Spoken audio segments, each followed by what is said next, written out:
There's nothing like entrepreneurship, putting everything on the line, including like your home, your family's financial health, and also having to write the paychecks of the people that work for you. Was it hard transitioning from running your own business to working for other people and having some of those decisions out of your hands? Oh my God, yes. All of my deepest scars from my time running my own business are financial. Hope is not a strategy, and it didn't work for me. I really do believe in firing fast.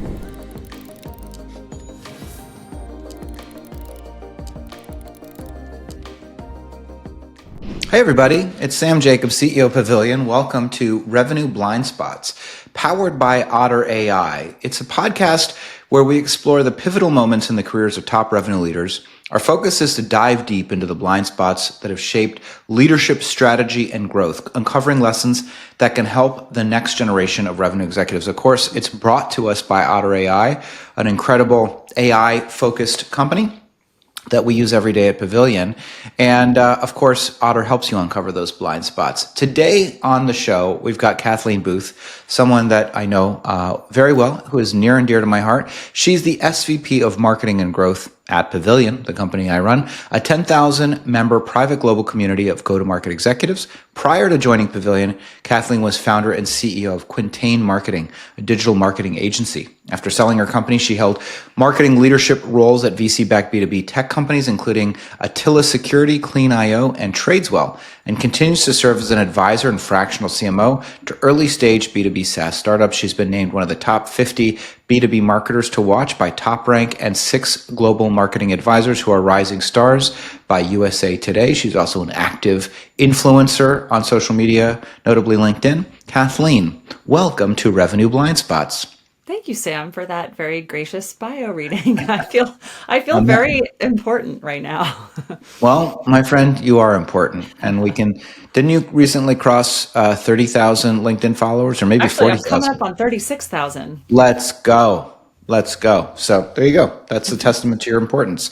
Now, anything I missed in the bio, by the way, anything you wanted to call out? It's always interesting to know a little bit about how you got here. So when you think about like formative experiences, tell us a little bit about Quintain, tell us about some of your experiences at other companies, and then tell us a little bit about what you do at Pavilion.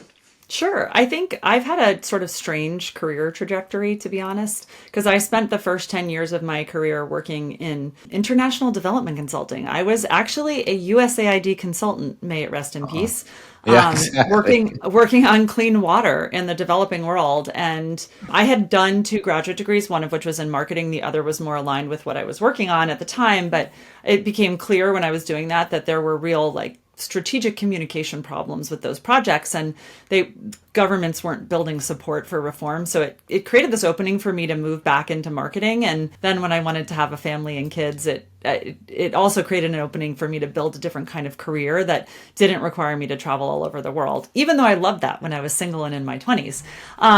But the reason that that's important is that I transitioned away from doing that work and directly into starting a marketing agency with my husband. And I did that for 11 years. And I would say in terms of formative experiences, that really is the top of the list because, you know this well, you're an entrepreneur. There's nothing like entrepreneurship, putting everything on the line, including like your home, your family's financial health, and also having to write the paychecks of the people that work for you and bearing the weight of responsibility of that. There's nothing like that to like cause you to learn faster than you've ever learned before in your life. It's a lot of pressure. And I think I did learn the most in that 11 years, but I also made a lot of mistakes because, I had never run a company before and I was learning it while I did it. Or as some people like to say, building the, plane while you're flying it. And sometimes we crashed a little bit, and I think that experience really has informed the rest of my career because some of the mistakes I made left really deep scars that I never wanted to repeat again. But also there were some really beautiful things that came out of it where some of the people that work for me are many of my closest friends and collaborators still today. I learned a lot about leadership. So that gave me a different lens then when I wanted to go back in-house and be a head of marketing. I think it gave me an appreciation and some empathy for what it means to be a CEO and the weight you do carry and the difficult decisions you have to make. It's sort of popular sport to attack CEOs for things like laying people off, or, a few years ago, especially, that was like a big thing on LinkedIn. And I remember seeing that and thinking, like, there is another side to this story, and not a very popular one that anyone wants to hear told, but that really made a mark on me and changed how I then thought about being a revenue leader in the years after that. The empathy is definitely one perspective. And as a fellow CEO and founder, as you were, I appreciate it, of course. Was it hard transitioning from running your own business to working for other people and having some of those decisions out of your hands that used to be in your hands, regardless of whether they were, they ended up good or bad? Oh my God, yes. I mean, you know this. Like, it's probably the hardest thing of all, having the freedom. And I would say, like, even before I started my own company, I was a person who felt a lot of frustration with some of the, I think, leaders that I worked for over the years who I saw do things suboptimally. And I know when I went to start my company, I had strong opinions about, like, behavior I didn't want to repeat. And so there is that great side of being an entrepreneur where you're like, I can do all the things that I think should be done well in the way that I believe is good. But, you get used to making all the decisions. I think it was George Bush who called himself the decider, right? You are the decider when you're the CEO, and everybody has to kind of live with that at the end of the day. And so transitioning to not being the decider, or certainly not being the decider on everything. Like, if you're in a leadership role, there's things you decide. That's a difficult transition. And I think the other complicating element in there is that I always worked in startups. And in startups, things move fast, right? And especially pre-product market fit, like you're testing, you're doing things, you're moving on to the next thing as soon as the first thing doesn't work. And like that pace combined with being used to being the decider creates a certain like working style that is very comfortable with momentum and quick decision making. And so I think part of what was difficult was learning to give space for other people to be deciders, but also learning to slow down, because if you spend enough time in startups, it can almost feel like terrifying and like physically uncomfortable to slow down in that regard, because when you do that in an early enough stage company, it can mean death in a way. Whereas in later stage companies, it can mean death to go too fast. So it's just been a really interesting journey. And I think in many respects, I'm still working on that, but work in progress. Me too, for sure. Well, let's talk about the topic of the show. So, the prompt to use a refrain that is very common in the modern world. The prompt is, think of a time in your career when you had a significant blind spot in your approach to revenue leadership, go-to-market strategy, or operational execution. What was the blind spot? How did it reveal itself? What were the short and long-term consequences? How did you course correct or adjust? Share with us, what were the blind spots? What did you learn? So I think all of my deepest scars from my time running my own business are financial. And the mistakes that I made, one was taking on too much company debt and not thinking about what it would mean to have to service that debt. But we'll put that one aside. I think the one that's more relevant for this conversation and that I think has broader applicability is really around hiring and firing. And it was interesting because I ran a professional services business, and so your ability to scale is directly linked to when you're billing people's time, it's directly linked to the people that you hire and have available.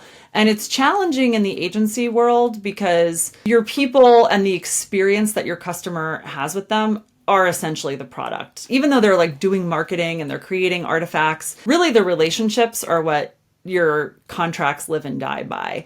And so the challenge was, if I know I'm going to have 3 more clients coming on with retainers in the next 3 months, logically it would feel like I need to hire ahead of that so that I'm not putting someone whose first day on the job it is to work with a new customer. And I think logically that makes sense, but it also kind of doesn't make sense because you hire ahead of demand, and not like a head of in charge of, but in advance of demand, and you're paying somebody for time they're not billable. And so there were a few moments when I owned my company where I saw momentum and I saw pipeline growing, and I like took these risks and staffed up so that we'd be ready and it would be a smooth transition for those new customers.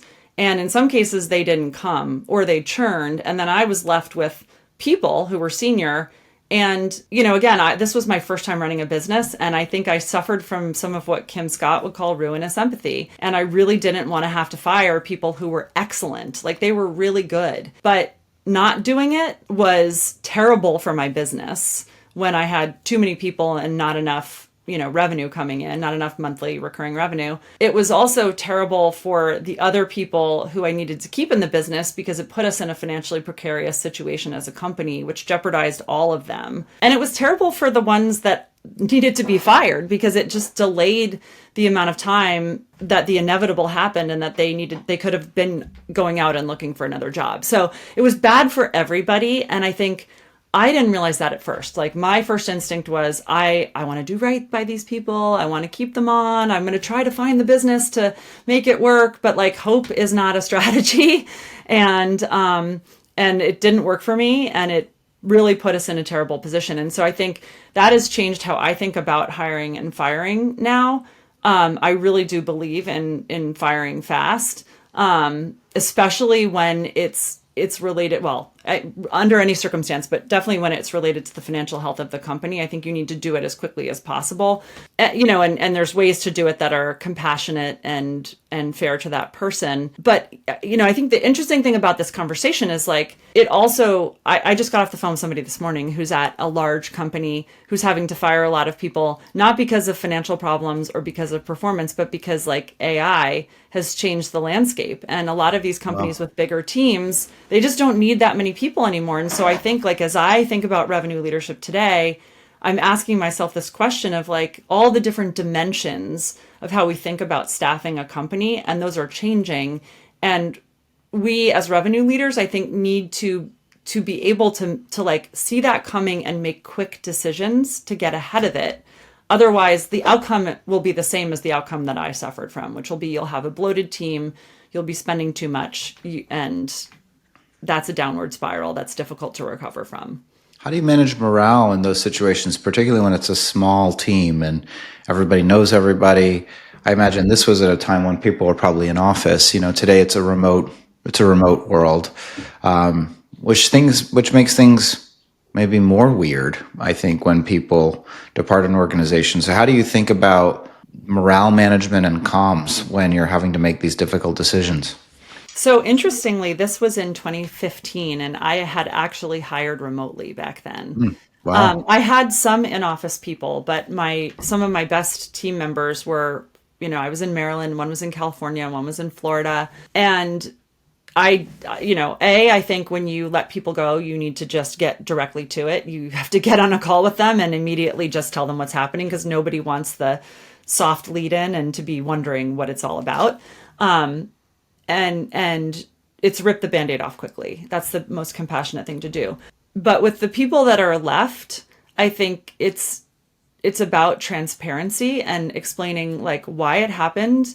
I know that the team I had at that time really craved transparency around the company's financial situation. What saved us after I finally let those people go was taking very much like an open book approach and reporting weekly on the financial health of the company, showing them what our bank balances were, what our cash flow was, because, they needed to plan for their lives too. And I did lose one person who I wanted to keep through that experience because she was pregnant with her first child and her husband was like, you can't stay there. I don't feel like it has enough financial stability. Ironically, she wound up coming back a year later and working for me again. But I, and I don't blame her. She needed to do what she had to do for her family. But I think that had I communicated more transparently earlier, I don't know if she would have left. So that's a big change that I would make.